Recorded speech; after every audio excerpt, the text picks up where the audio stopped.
Jyoti, by being part of the faculty for so many years, there must be many things related to very important factors of your life. That of being a teacher and that of being an artist. I'd like to know some more things about your time as a student, and then obviously the development of you becoming the artist, and then bringing your information, bringing your belief, and what prompted you to take on something like teaching, which is a massive commitment. It's time consuming.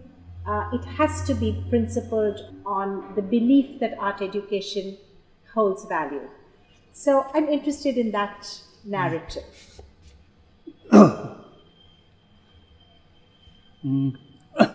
This is the way it should be. No? One should have that kind of a commitment to teaching. I mean, though I was fortunate enough to have teachers who had that kind of a commitment. Most of us had no other option, no? Because surviving on art was not possible, even for them at that time. You know, some of our greatest artists who have contributed so much to Indian art, from Nandlal Bose and Binod Bihari Mukherjee downward, they all had to teach in art school or somewhere. There were many excellent artists who were teaching in schools, not art schools, regular schools, because that gave them just enough salary to survive and also allowed them to do what they wanted to do. So they were committed to art, but not necessarily to art teaching. The best part of teaching in university was that there were almost 150 holidays, actual holidays. Very true. Some 30-40 additional, this leave and that leave, and only thing we didn't have was maternity leave. Otherwise, yes, there were so many. Whatever days we worked, it was only 4 hours. So it gave us lots of time to do our own work, and that was another attraction for becoming teacher in university. Another thing I had noticed that becoming teacher was some kind of a scholarship. It was labeled as teacher. So I was getting regular stipends. But it gave me more chance to learn, something much more than what I had learned from teachers perhaps. Because teachers had in a way put us on some direction and some road. But when I had to deal with students, they all had different ideas. They wanted to go in different directions. And I couldn't help them without understanding their problems. So it put me in a position where I had to try hard to understand their problems, which were otherwise, I was not interested in those problems. So I think I learnt a lot, and it continued till today. Even when I meet some of the older students of the department, in fact now I learn more things because they are so advanced. They are up to date, because of internet and everything, which I am quite ignorant. In fact, what Mohli Nazi had said about photography, that in coming days, people who do not know how to use camera will be considered illiterate. It applies. Only thing that photography has now expanded into a wider kind of technologies. Once you started, and I completely agree with you, I understand exactly what you mean by how premises of learning become more expanded. If you actually have the understanding of knowing, that's where you should place your curiosities. I'm again curious and interested about how you quite specifically have always insisted on interdisciplinary spaces, and I think as an artist you reflect that. What was the climate then? What were your own involvements in this? How did you come to have these absolutely articulated spaces of defined work in all these different interdisciplinary spaces? So you have print, you have photography, you have print and photography together, you have print and painting, you have painting, you have painting in print, you have hand-colored photographs. There's this in and out all the time. Perhaps by not really able to see the difference between all these things, considering everything. I mean, may sound nice if I say that it is our Vedic culture, that the whole world is one family, something like that. But that may be in our blood somewhere, not to see things differently, see the whole thing as one. So when I did worked in one medium to another or shifted, it was not really like shifting. It's like eating, in an Indian style thali. You just take maybe this and then take this, and it keeps on in a rotation. And rotation is also not in the same way. It can jump one way, two way, whichever way. Alter itself, yes. But you enjoy everything, every gulp that you are taking. And once in a while, when your mouth is too sweet, you may go for something which is hot or sour or salty. So, what I was doing was not, it was important as far as physical, what I was doing physically. But what was getting done was not really that important. Okay. I think this is what I think. I'm not sure, because I never gave that kind of a thought while working, but yes. Trying to look back, I think, and it was always some kind of a problem which I enjoyed more than doing something which I already knew. In fact, when I attend this graphic camp sometime, my colleagues get bored, because I never finish. Though I am supposed to know many things about printmaking than many of them ever knew. But I still like to try out something which I had not done before, hoping that it will, I keep my finger crossed, but it goes off. So I have never ended up with a good result as a print, but I enjoyed that experience much more. And all my accidental works, which have not ended the right way, I have enjoyed it much more. Yes. So that's a general kind of attitude. I'm also wanting at this point to talk about your language. I know it's something that you may choose to skirt a little bit, but I want to bring your attention back to what I've mentioned to you on many occasions before, is that,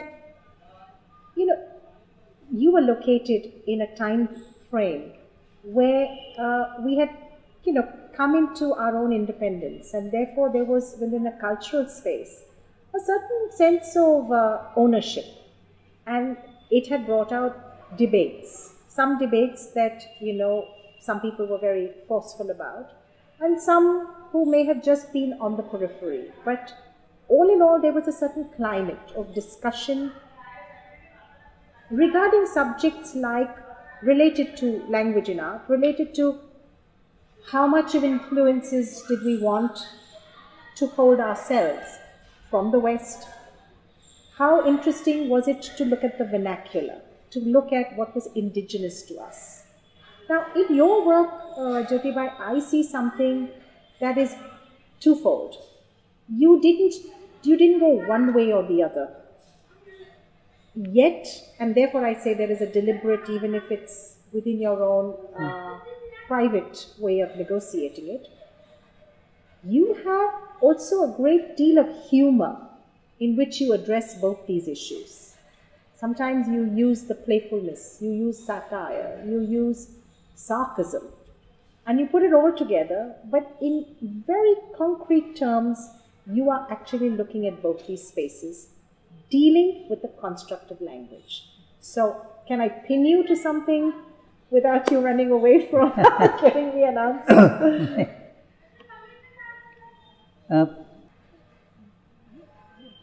Liking for humor is perhaps, I have learned from the childhood, because people who were around me had that kind of a sense of humor. In fact, a principal of our school himself was one of the best humor writer. and we had like various days, in school. Mm-hmm. We had a fool's day. Okay. In fact, Jyoti Bhatt, who was later, who supported us, our group, 1890, yes. And many artists. She and her husband, they were very advanced in the theatre. They were doing excellent plays. But one play was, which they did every time, it was called Dada, where 5 or 6 people pretending to be very old would sit and just talk the way we are talking, mm-hmm. and make fun of whatever had happened in last 3-4 months, which everyone knew. I have never seen a good play like what they had done before 60 years or 65 years, and they were all amateurs, which can, which is done in our music college or dramatics department, in spite of everything that they get, the support from university and teachers and everything. Regarding language, Jyoti Bhatt, this area of, as you were saying, this lovely reference of like a thali. So your experimentation, I think a lot of your work deals with curiosity and experimentation. But if I have to ask you an even further probing question, that there is a particular type of imagery, especially in your prints. I have one of those beautiful works where you deal with the iconography of eyes, whether there are references to Vishnu, whether there is script. A little bit about those things I'd like to know, that where did you pick up, where do you delve, that you steal or invent or put together? That, as you said yesterday in regard to your photography, I think it's similar in this respect as well, that if I have to go into an exhibition of many prints, I would come across yours and know it is yours. So there is that particular language. Perhaps you could elaborate a little bit in any which way. One thing which I had read somewhere or heard about images, whether it's mostly it was about photography, that one photograph is worth 1,000 words, and then painters thought they were this applies to painting and so on. But on the other hand, I realized that verbal language is the strongest kind of a language. It's true that it's not universal as painting or photography is, but what words can do, no single image, at least I have never seen, the words of Hitler or words of Muhammad or words of Gandhiji or Buddha, they have changed the whole world. So this 1,000-word thing, that one image is, that was never, I was never convinced. On the other hand, I was convinced that verbal language is stronger than this. The only art form which I think where everything is combined is film, where it's little bit of dance and theatre and painting and verbal language and whatever, all kind of forms that we use for expression can be incorporated. Not only that, the association of viewer and camera, that viewer becomes camera and camera becomes viewer, that's not possible in any other art form. Otherwise, if we take any single art form, then language is what. But there was also some mathematical equation that 2 and 2 can become 22 instead of 4.